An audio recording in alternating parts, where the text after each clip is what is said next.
Hey guys, good afternoon on this wonderful Work It Wednesday. This is Carmen Moses, the drama mama, the drama teacher, and performing arts director at the Jesse Norman School of the Arts.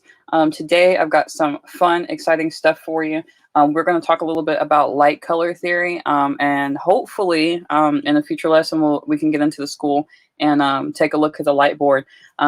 And we're also going to be talking about our rose from Beauty and the Beast. If you haven't checked out the video, just posted on the main page. I tested out the mechanism just a couple days ago, and it turned out really, really good. So we're going to be finishing putting together our Beauty and the Beast rose today. So I'm really, really excited about this. This is get us some more light there so you guys can see.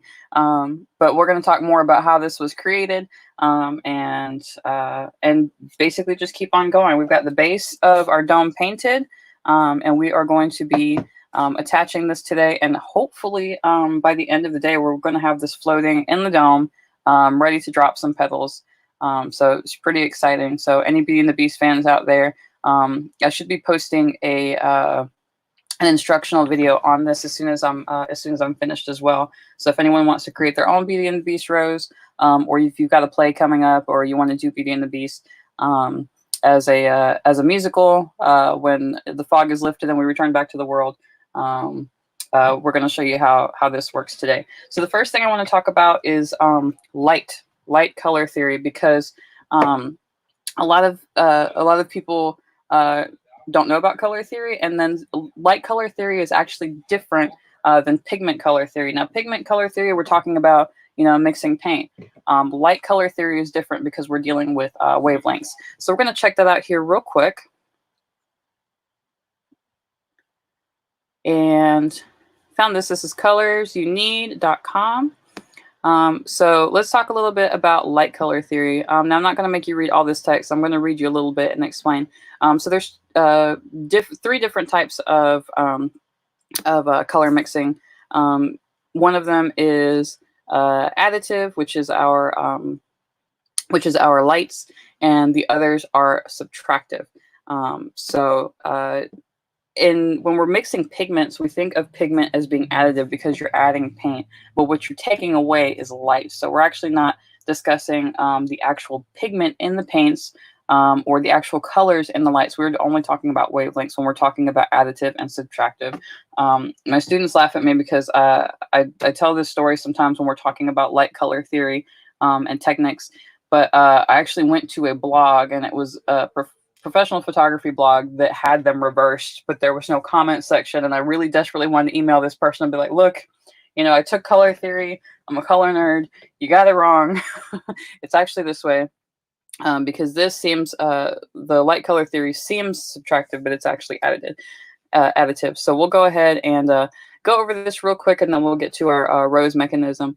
And then next week for our Tech Tuesday, which I'm not going to miss, I promise, we're going to talk more about types of physical lights in a theater space.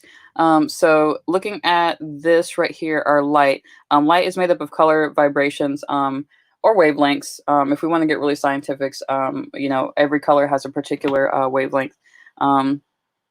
These vibrations have specific frequencies and different wavelengths. Our eyes are designed to recognize the difference between different colors of the visible spectrum. Our bodies use these frequencies to stay healthy.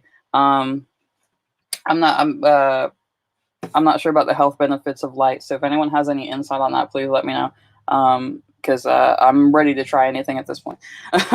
So basically, white light can be created by overlapping red, green, and blue light. So these are the primary colors of light. That's also mind-blowing when we're talking about light theory in my drama class. So instead of what we're used to, our primary colors, red, yellow, and blue, we have red, green, and blue. So this is fun to play with. So basically, white, if you think about white light, if you want to go back to looking through prisms and stuff like you did in elementary school, possibly, white light is made up of all of the frequencies of color. So that's why we consider this additive, because we're adding all the frequencies together. Now, when we're looking at pigment, and I'm not going to go too much into pigment, even though it is useful, in drama. I approach my drama class very from an artistic perspective. You know, as I've said before, and my students know, I actually went to college to be a photographer and a printmaker. But drama came really naturally to me, and that's how I landed the job as a drama teacher. And so far, I think it's gone pretty well. But I don't approach it like, you know, an actor. I approach it like an artist. Which I don't know if that just gives me an interesting perspective, and or I've just been getting lucky. I'm not sure. So with pigment, we're looking at subtractive color because you're subtracting wavelengths. You're subtracting light until we get to the absence of light, which is black. And then printing. Printing is basically the same thing, except we're using CMYK, and CMYK is a cyan, magenta, yellow, and if I'm K is for the black. I want to say that's key, but I really can't remember. So this is how we get most of our printing done, is with these three colors. Fun fact: if you ever look at a tube of toothpaste or a box of cereal or something like that, I was looking on a cracker box I had on my desk, but sometimes you'll see these little dots, like the little pigment dots. So check that out next time you're looking at a box of cereal or a tube of toothpaste or something like that. You'll see those little pigment dots on products sometimes. And that's just a clue to the printing. So one more thing I want to look at before we get into working more on our rows. Let's go ahead and switch the screen here. I found this really great emulator to talk about how your vision works, and it's not a great tool, but I thought it was pretty quirky and fun. So we're going to look at that real quick. All right, color vision. All right, so you guys are looking at color vision with me. So this cool little tool, I just looked on Google. Google is always our friend. And I looked for a light color theory app or light color theory emulator. This is probably not what I was looking for. I was looking for something a little bit more basic, but I thought this was really cool and I wanted to share it with you guys today. So this is our color vision. We're going to play with the sliders here a little bit. And just because, you know, I love creepy stuff, we're gonna look at the brain and the eyeballs. So here we have our different color sliders, and we talked about light theory being instead of red, yellow, blue, red, green, blue. And here in this little thought bubble, we're going to see how this human being perceives the colors based on how we mix them. So we're going to pull the red slider all the way up. And of course, when we are only getting a red frequency, we're going to see red. Now we're going to take that down. I kind of like how it's like showering on the eyeballs. It's so funny. So if we are looking at a purely green wavelength, nothing mixed, we're going to get green. Same thing here with the blue. So if we've got just blue light coming to our eyeballs, this is what we're going to get, blue. Seems pretty obvious and pretty simple, but it's actually quite more complex and beautiful than that. So let's say I wanted to do a purple light, or I'm going to say probably more towards a magenta light. We're going to mix this blue and this red together, and we're going to get like a magenta light. It's not going to be a pure purple, and I say pure, and I say it kind of in quotation marks because, again, I'm a color nerd, so we can talk about subtleties of color all day. But if we're looking for like a magenta light on our stage, we're going to want to mix the red and the blue. All right, so let's see what happens here when we mix red and green together. So if I go about halfway, I'm going to get an orange light. Now, when we've done plays before and we're doing something that's like really warm and summery, we'll get an orange light on there, and that'll be all the way up on the red and about halfway on the green. Now, if we push all the way up, we're going to get yellow. And we could get into color meanings, but I think I'm going to save that for another lesson. When we're actually lighting our stage, and I'm going to touch on it just very quickly. When we're lighting our stage, we want to think about what colors mean what moods. And it also just depends on the overall look. So if I want something to look maybe creepy or toxic, I might just throw like a green light up there. If I want to do something underwater or something's very sad, I might do like a blue light.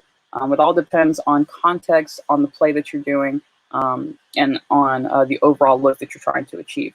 In light color theory, and again, we're not talking about pigment color theory, in light color theory, when we add the wavelengths of the red and the green, we're going to get a yellow light. So let's see what happens when we add green and blue together. So we've got our green, and we're going to get that, it looks like we're going to get that cyan color. And of course, if we flip all of them up, because we are adding wavelengths, we're going to get pure white light. So that's something to think about when we're lighting. I'll post this link in the comments for the video later. But hopefully that was a little bit insightful into how light color theory works, which is really important to know if you are going to be working lights or tech in a theater. You want to know how to mix your lights properly, because we don't want to, we want to make sure those moods are spot on. One thing I do like to do when I'm playing with light as well, I like to demonstrate for the kids that the people in the tech booth control the whole show. I love being in the tech booth because, you know, I'd honestly rather be there than on stage. I'm not the best talker and or the best actor, but I love tech and I love building. So that's what you're going to see. A little bit more of that for me. We're going to see more building of props and a little bit more about the technical side of drama. We will cover like plays and things, but this is kind of my forte, so I'm indulging a little bit. Yes, I like to tell the kids that we control what we see, and I'll put the spotlight on, and I won't say anything. I'll put it on one side of the stage, and everyone looks over there, and then I'll put it on the other side of the stage, and everyone looks over there. I said we control what people see and what people feel. And I like to think that it's a combination of the lights and the music. All those things create a mood. Again, I'll post the link later. Actually, I'll probably post the link right now. I will post the link later so I don't confuse myself. But if you're just joining us, please feel free to say hello. I'll feature your comments if you give me a comment or a hi or a how you doing or what's going on with the brain and the eyeballs on the screen. But that's our short discussion on light color theory. Next week, we'll actually be talking about types of light. Hopefully that was enjoyable, and hopefully you learned something about light. So we're going to go ahead and take this down and get back into our rose mechanism for the day. So I'm really excited about this. And I actually, if you haven't seen the video, I'm going to go ahead and pull up the video. Let's see here, so you guys can see progress. I couldn't sleep the other night, so I don't know. I'm sure a lot of us are kind of going through this sort of weird sleep-wake cycle, and you know, are changing our routine and deviation. So if you're kind of in that zone, I feel you. You're not alone. But yeah, I couldn't sleep night before last. It wasn't even last night. See, that's where I'm getting tripped up. The night before last, and I was able to test out the rose mechanism. And again, it's not super high tech, and it will have to be manually manipulated. But you know, drama and theater is all about creating an illusion. So the illusion will be there, whether it's a mechanical means or a kid hidden backstage pulling strings. So I'm trying to find this video real quick. I wanted to show you guys our first test run. If we have time, we're going to try another test run. But I'm not sure that we're going to have time to do a full test run, because it actually takes a minute to load the strings into the rose. Where is the video I posted? Bigger. Oh, here we go. Okay. So let's get you guys on this other window real quick. I'm still getting the ins and out of StreamYard. If you guys are watching with me, this was our test run of our rose mechanism. This is me pulling strings, and I did shake off the pedals a little bit at the end because they were stuck because I had too much tape on them. But I'm really excited about the turnout. I always am surprised. Like, I don't think things are going to turn out nearly as good as you know, as I see them in my head. But again, I'm really proud of this. This turned out pretty good. So we have our rose mechanism. Just to review what we did before, we have a piece of plastic tubing that probably came from like a kite kit or something like that. Oh, hello, Miss Platoon. Hello, friend. So this is like a piece of kite tubing. We could have also used a straw or something like that, but it didn't quite manipulate the way I wanted it to. This piece of kite tubing was just enough for me to be able to bend it without breaking it. So I was able to give it this nice S-curve, because you don't want, I didn't want just like a straight up rose, because that's just, it's not lifelike. So I wanted to do something as lifelike as possible. And the thickness of the tube is enough to where it looks like a stem, but it's also, hollow enough for me to be able to put those wires in. Now I put some additional leaves on the outside. This is just kind of what I had in my, oh, I hope I didn't draw one of those. This is kind of what I had. I usually keep a lot of flowers and flower pieces for prop making and things like that. And last time we also hot glued our, if you are a florist or you know more about flowers, tell me what in the world this part's called. Because I cannot remember to save my life. The word is in my brain. I can see it, but I cannot remember what it is. We also have this little kind of, I don't know what to call this. It's like a little cup. And that was from one of the roses that we deconstructed to get all of our rose petals.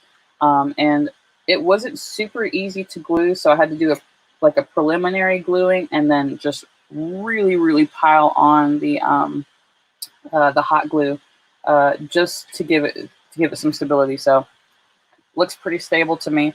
But yeah, and I'll show, just because I'm I'm feeling indulgent because I'm really excited about this. I'm going to run that video again.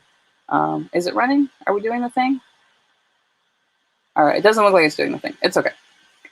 So let's get back into our, again, super excited. Okay, so we are going to find some way to attach this to our base. Like, we're really in the home stretch here, guys. And I pre-drilled a hole in the bottom, which should be enough for, I want to say 10 of, if I had to make an assumption, I would say about 10 of these nylon cords.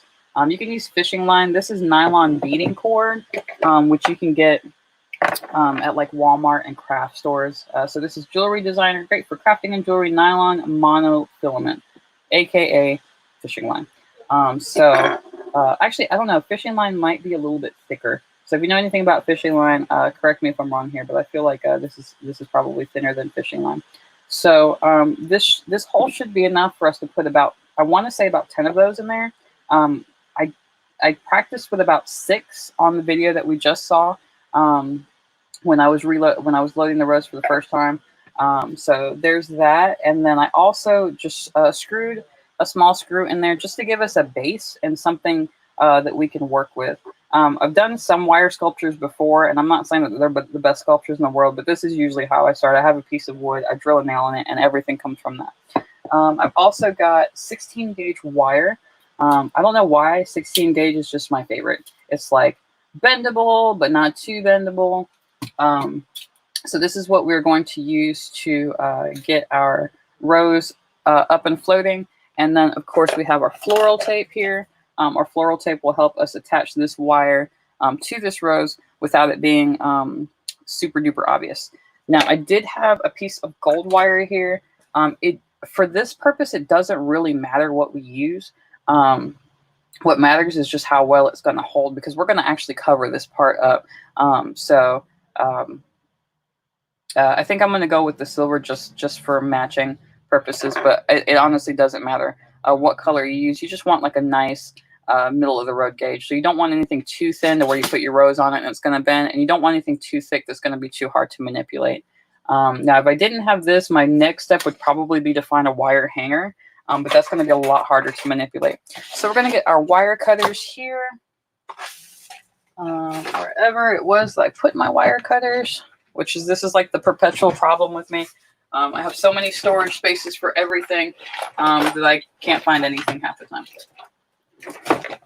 I thought I put them on my desk. I do not see them. Are they in my project bin? What was the point of creating a project bin if I can't find stuff? Oh, wrong project bin. I got them. All right, so there are my wire cutters. I do have some little pliers as well. And just because we're here and I've got this stuff in my hand, just to show you some of the other things we considered for our rose stem, we did consider a straw. Now, the only problem with the straw is that it does not bend in a nice way. It bends in a way that pinches it shut, which wouldn't allow us to put our wires through. This was just a piece of plastic tubing from like a model kit, and it wasn't giving me enough bend. So that's when we decided on that kite tubing there. All right, anything else I want to show you guys? No, I think we're good. Okay, so we are going to take, I want to say just not even, trying to make an estimate, my brain just went completely numb. I'd say about 7 inches. That's how much we're going to use. We could probably do less. I don't think we're going to need more than that, though. So we are going to go ahead and give this a cut. And my wire cutters are in such terrible shape. I don't know if you can actually see. They're actually pretty damaged because I get pretty ambitious with my wire cutters. So we are going to, now, I don't know. I've got, like, my fingertips are not sensitive to heat, but for some reason they're sensitive to this kind of stuff. So do use your pliers if this hurts your fingers. So I'm going to just pinch it onto the nail, and we're going to just work it around.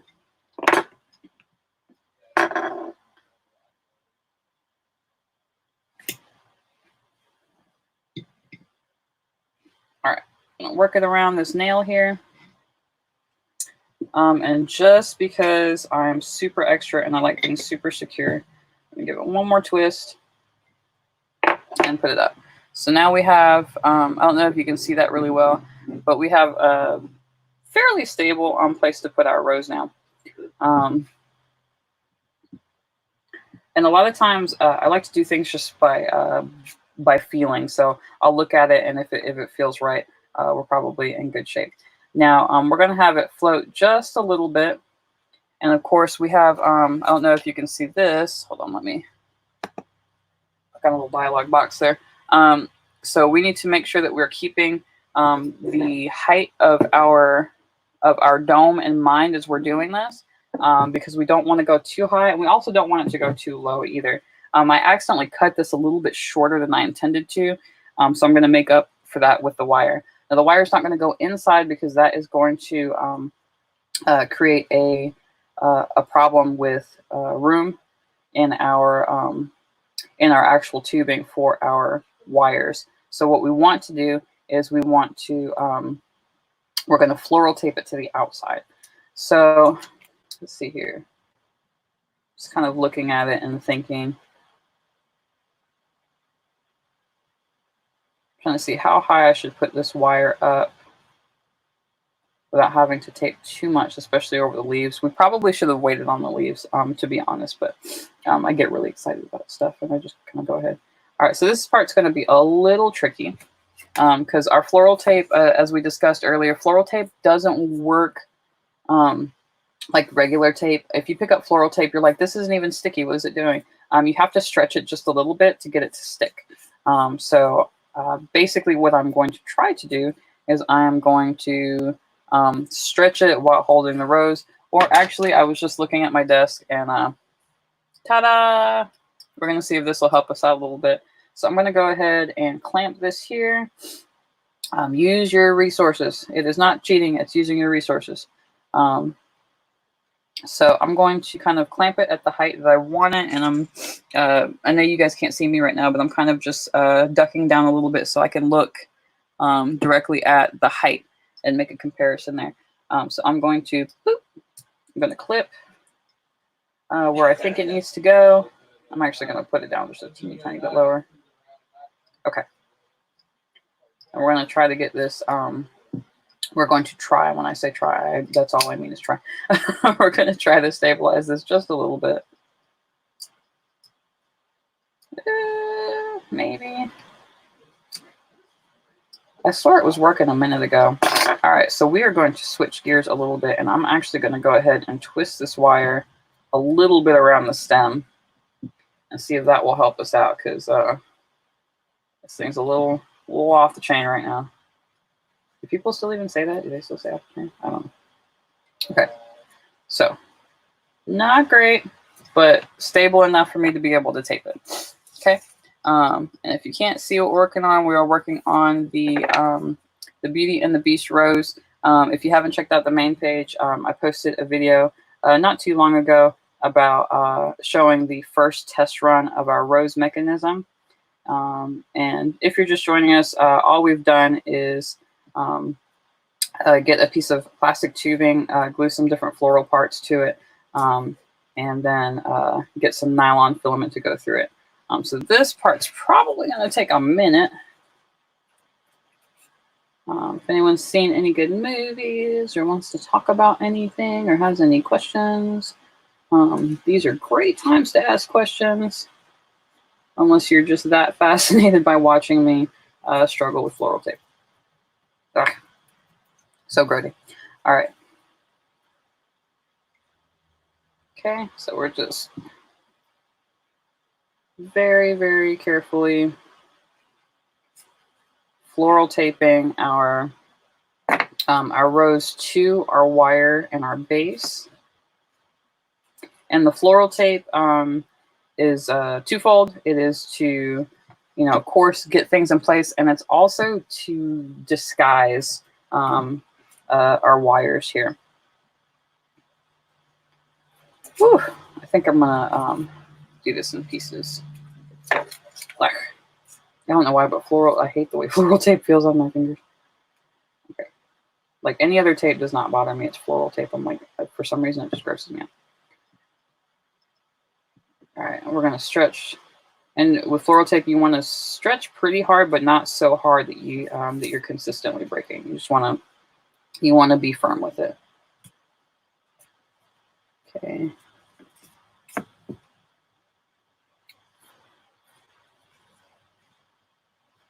We're floral taping. In case you can't see what we're doing here, we are just floral taping our rose to our wire base. And we're going to manipulate it a little bit further from there.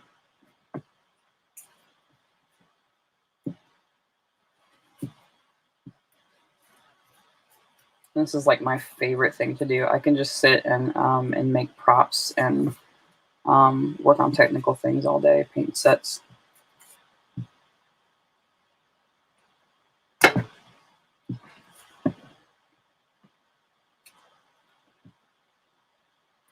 I've actually thought about taking some acting classes so I can be, honestly, so I could be a better drama teacher. Because, I don't have a whole lot of acting experience, but, I'm a big theater fan, so I kind of know what I want to see. So besides taking the artist approach to theater and the technical approach to theater, I pretty much just look at, when we're rehearsing or anything, I just look at it as someone, who loves theater, and I know what I want to see. So it's not years and years of acting experience talking. It's watching a lot of movies and watching a lot of theater and going, that's probably not the right way to do that. Hoping to, if you are an actor and you want to come be my guest star, please let me know. We can talk about acting. That'd be awesome. Okay. So I'm going to move this wire just a little tiny bit. Because I want to line up the whole of the base and the whole of our tubing, and I want to try to line that up as best as possible, so that we have less issues when we're actually threading and rethreading. So right now, this is where we're at. We're gonna just look at the whole thing and be kind of analytic about it. And I'm going to take you guys for a quick ride here. Oh, Ursula just fell. That's fun. I'm a grown adult with lots and lots of toys. So I'm actually going to take the camera down real quick so you guys can look at what I'm looking at. So you guys can look.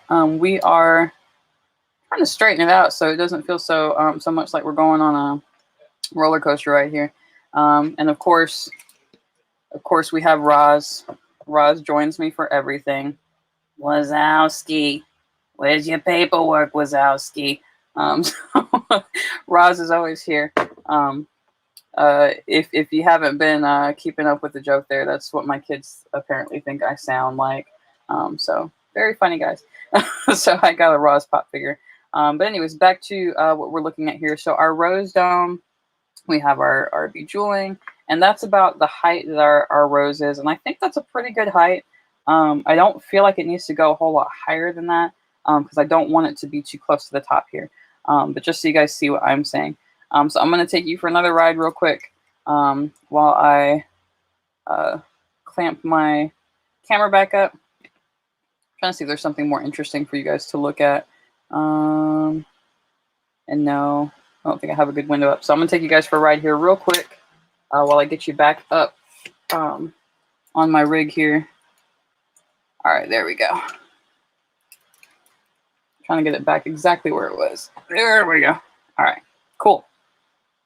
All right, so, and for folks just popping on, we're working on our Beauty and the Beast dome and manual rose mechanism here.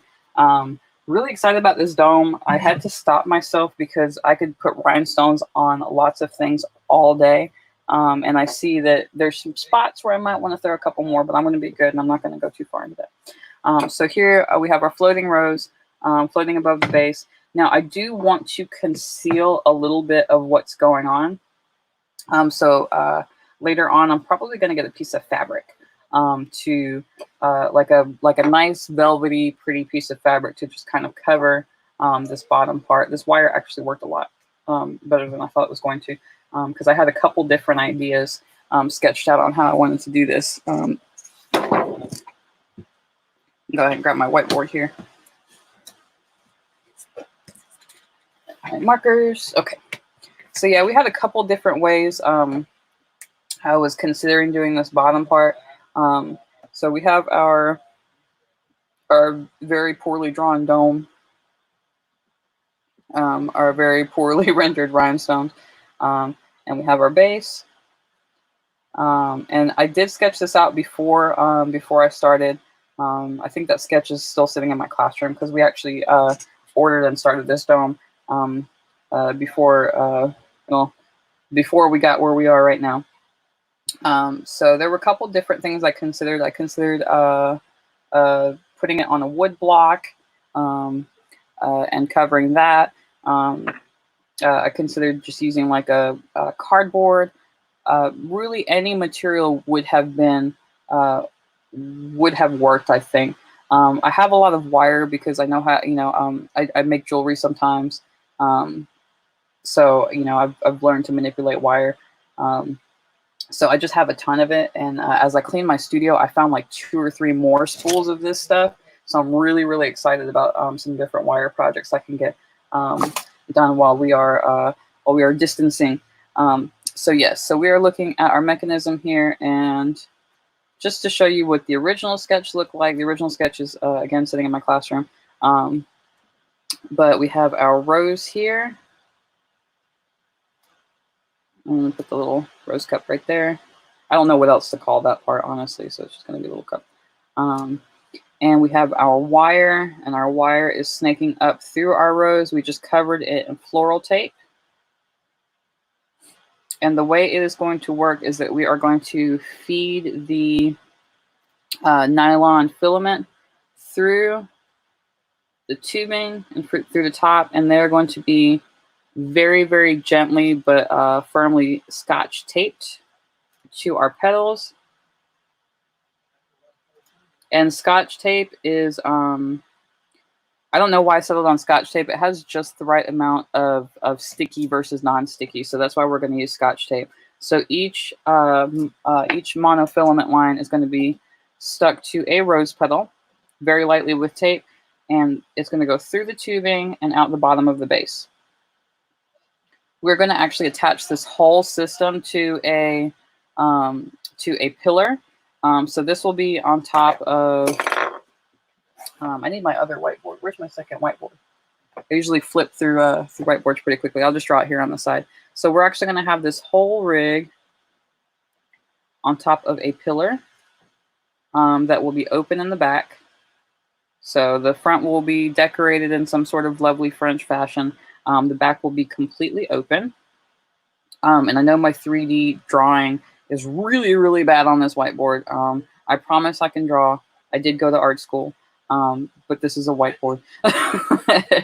And I can't even really say that. I've seen some people do some amazing stuff on whiteboard. So the lines are going to go through the dome and the base, and our floral, our little flower tubing, and they're going to come down through the pillar, and they're going to be taped strategically. So I'm going to have them not Scotch taped. I'm actually probably going to have them probably masking taped or use painter's tape to label them by scene. So whoever is operating my my rose mechanism will be, they'll be backstage. They'll have a script, and if there's going to be a pedal drop, and I'm not being 100% accurate because I'm not looking at the script, but let's say in scene 4 there's a pedal drop. They will know to untape the number 4 pedal and pull. So that's how that mechanism is going to work. So if it's scene 6 and there's going to be a pedal drop, they'll be behind the stage. They'll be able to grab that particular monofilament line, and they'll be able to pull it and have the rose drop. And the illusion is really nice. I saw the Augusta Players do Beauty and the Beast, and it was one of the first plays I'd been to in a while, and I brought my daughter, and she was terrified of the Beast at the time, and she's going to kill me for saying that. She's 9 now, but she was maybe 4, 5 at the time. So the Beast scared her, but and I was trying to console her, but I was trying to look at all the technical stuff too. So I felt really bad because I was like, oh my God, my kid's scared of the Beast, but look at how amazing their rose looks, and look at how amazing their transformation looks. So probably one of the best shows I've ever seen. If you haven't checked out any other shows by the Augusta Players, wow, like they really set the bar high, which I love. So hopefully when I get to be a grown-up drama teacher instead of a baby drama teacher, I'm going to be just like them when I grow up. But yes, so this is our plan, and we're going to keep on working here. Now I'm not going to put our fabric lining and our bottom on just yet, and I may do it in such a way that it's temporary, that we can take it off each time, because this will have to be reloaded after each show. Which hopefully we'll have 3 show times. Again, everything's really up in the air right now, but my kids were working so hard on their lines and all the other things that they were doing for the play. So I was able to reach out to a few of them, and I said, it's okay. We just have more time now, which means this better be the most spectacular play Jesse Norman School's ever put on. And I did say that about the last one. And from what I'm told, and I'm not going to toot my own horn here, from what I'm told, it was pretty good. So we're gonna set the bar even higher this time, which I know my kids can do. They come up with some stuff sometimes, and honestly, I think I learn. Sometimes I feel like I learn more from them than they do from me. All right, I see a little bit of our wire still exposed that I completely forgot about. So we're gonna put the floral tape on there real quick. And again, leaves probably should have gone on last, only because now I am wrestling with them. And it's a learning process, so if I ever have to make one of these again, I'll know. Or if I ever have to make something similar.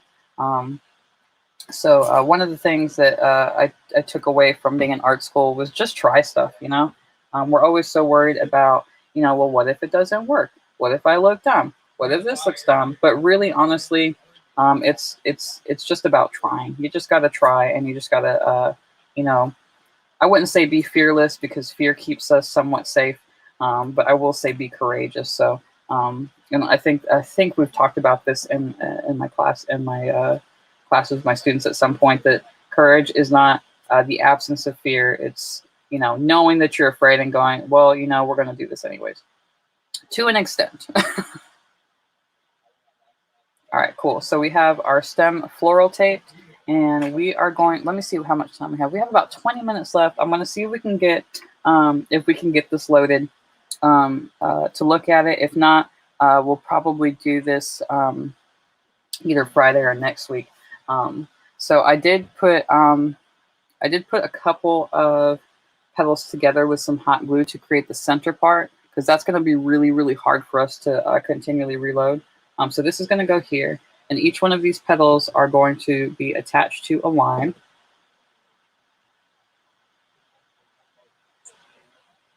I mean, it's already looking like a rose and we haven't done anything.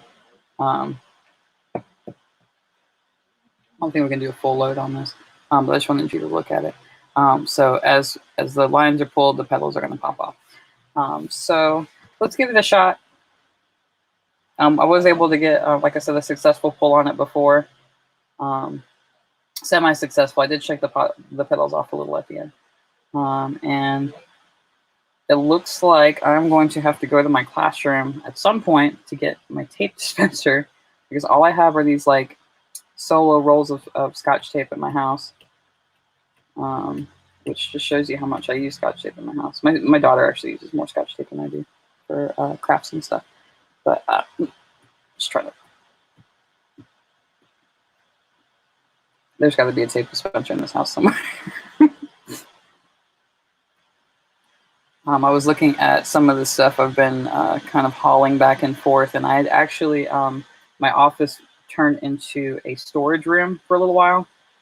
And I'm going to put this tape to the side so we can still use it. My office turned into a storage room for a little while, so I started to move all of my art supplies to my classroom, because I have a pretty decently sized classroom, and I have enough space for just like a little bit of portable studio space.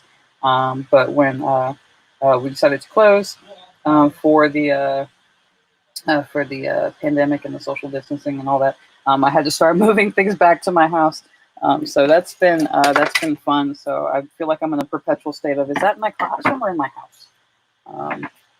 But a couple of weeks ago, when we first got out, I did an overhaul, and I said, no, this can't be storage space anymore. This has got to be my office again. So between me and my boyfriend, we got it cleaned out. So now it's nice office space. All right, so we are going to tape a little bit. And again, I don't want big pieces of tape, and I don't want a lot of it. If you hear any weird noises in the background, I think we've got some gaming going on in the other room. All right, so again, very light taping, and we are going to feed it through. And this part is aggravating. I'm not even gonna lie. It's a little difficult. I wonder if can you see that? Yeah. All right, so the reason that we're using this fishing line and this monofilament, honestly, unless I move it, it's really, really hard to see. And we've talked in previous videos about the 10-foot test. No one in the audience is going to be able to see this for multiple reasons. It's already going to be hidden by the mechanism itself, but this is just a really good thing to use if you ever want to suspend something or make it look invisible, at least from the audience perspective. So we are feeding this through, and this is actually a lot easier to do now that this stem is mounted. Because when it wasn't mounted and I was testing it out, I was pulling my hair up. So we're feeding this nylon filament through. Again, it's just beading. It's beading nylon. You can find this stuff at Walmart. So if you can see the bottom there, again, it's really hard to see because of the light. But it has come through the bottom of the. I wonder if I can just change the lighting up some so you guys can see a little bit better. Nope, not helping. That's okay. So it's come through the bottom, and of course we're going to feed it through the base when we get our pillar set up, but I'm not going to do that right this second. I'm going to tape it here, kind of the way that I would tape it for the actual show. So I'm going to just tape this here, and let's say we have 4 scenes that require us to pull petals. This will probably be the last one. So I'm going to put a number 4 there. And again, you can barely see this line. It's very, very thin. We're going to tape a second one now. I'm excited about tomorrow's class as well. Throwback Thursday. we're going to keep looking at our analysis of Romeo and Juliet and Romeo and Juliet remakes. So I'm going to get another piece of filament here. It was funny. Romeo and Juliet wasn't a show that was on my radar as a drama teacher because I thought, oh well, it's old. The kids aren't going to like it. As a new drama teacher, of course. But they mentioned wanting to rewrite the script and do their own version. And I love language and I love analyzing language. So I was like, yeah, we can do that. So this is kind of part of some course development for when we get back to the world. Or I'm hoping before the fall, but this will be our fall project. We'll be working on Romeo and Juliet. So we are going to look more into history and remakes and language. So I'll be excited to dissect that with you guys a little bit. I want to get at least 2 on here before the hour's over so you guys can see how this mechanism is going to work. And again, feeding it through is a pain in the patella. So we are going to, boop, boop. All right, there we go. So we are feeding our filament through. I feel almost like a really bad magician, like I'm showing you guys my tricks. All right, how much time do we got left? I think we could probably do one more. Okay, so also with the Scotch tape, you can see the Scotch tape up here close. You're not going to be able to see that from the audience perspective at all.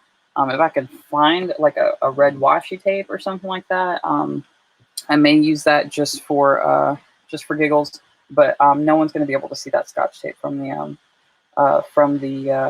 audience perspective, especially if we pack our rose petals in there really tightly. I don't know what happened here, but I've got a knot, so I'm going to put that piece to the side because I am not about that life. No pun intended. And we're going to tape one more petal on. Let me just use the tape that was on there already. And very like a light but firm taping. We want it to stay. We don't want it to start popping off at the wrong time in our scene. But we also don't want to don't want it to be so firm that we can't pull. So I'm probably going to get someone to help me reload this when we actually get to our show, which again, we're not sure when that's going to be. And even if it's next spring, this will not be time wasted. So I'll probably have 2 people reloading this just because it's not easy. Not easy. Well, I'm not going to say it's not easy. It's easy. It's just tricky. Because there has to be a very careful positioning of petals while we're pulling at the same time. I am a habitual and perpetual multitasker, so I like to do things by myself, even though half the time I probably should get some help. Okay, so we have our mechanism here. Let's see here. How do I want to do the big reveal? Should we put it in the glass dome? What should we do? So as you see, I labeled here. So every string is going to be labeled by scene. So when they're getting ready to pull, if we're on a walkie, I'll say, okay, now pull scene 4, pull number 4, or something like that. So if we're ready for it, oh no, are you guys ready for it? I'm so excited. This is like super exciting. So as they pull, okay, so we're gonna have to contend with gravity a little bit. So whoop, that's so exciting. It's like that was like the coolest thing that's happened all day. So hopefully with a good pull and a nice tug, it won't get stuck like that first one. So we're gonna in our next test, we're gonna experiment with petal shape as well, because I noticed the one that got stuck is the one that's the longest. So we might have to make shorter petals. Also, when we have everything kind of packed in there, it's going to affect the way that the petals fall as well. So I think that's what we're going to call it for today, because I am super ready and super late for lunchtime. But I hope you guys enjoyed it. Just to review what we did today, we went ahead and mounted our rose onto our base today, and floral taped it. Floral taped our supporting wire there. And for the next step on this particular project, we're going to basically put the whole thing together. And yes, I'm going to rhinestone the base some because I cannot help it. Rhinestones are my BFF. So we are going to rhinestone the outside of the base and finish embellishing. We're going to get the mechanism set up and ready to go. And hopefully we can do a full test run the next time we see each other and we talk about this. Now, if I get overzealous and I do this during the weekend or something like that, I will make sure to film it so you guys can see. So if you're just logging on, you missed you're gonna have to rewind. Hello, hi friends. Now, if you missed it, you're gonna have to rewind because it takes several minutes for us to reload. And you'll have to watch it again, but or you can look at my main page at our first test run of our Beauty and the Beast rose. But what we did today, again, we mounted our rose mechanism to the base, and we tested out our rose petal drops. So we had the fishing line that we put through, and we were able to pull them, and the petals popped off, and it was so exciting. So I'm gonna pretend that I'm not really excited about it, but I get really really jazzed up when I see something's working that came from my head. So there we go. That's it. And again, we're gonna bedazzle the base. We finished, and I say finish, and I say it in quotation marks because I'm gonna go. Oh, I feel like I need a couple more rhinestones here and there. So we rhinestoned our glass dome for Beauty and the Beast. I've seen some different ways to do it, but I'm a rhinestone junkie, so I thought this would be a nice way to do it. And we're also going to load this thing up with some LED lights. So hopefully, like I said, by next week we will have this finished, and we'll either do a watch party on the video or do it live, and we'll be able to see the whole thing put together, which is super exciting. And again, even whether it's the spring, the fall, or next spring, my kids are getting their Beauty and the Beast show. This won't be time wasted. I'm pretty excited for them to see this. So that is it for today. It was wonderful and fun, and hopefully you guys learned something about light theory as well. Tomorrow for our Throwback Thursday, we will be talking about Romeo and Juliet a little bit more. So we're going to dive a little bit further into the language, remakes, and historical context.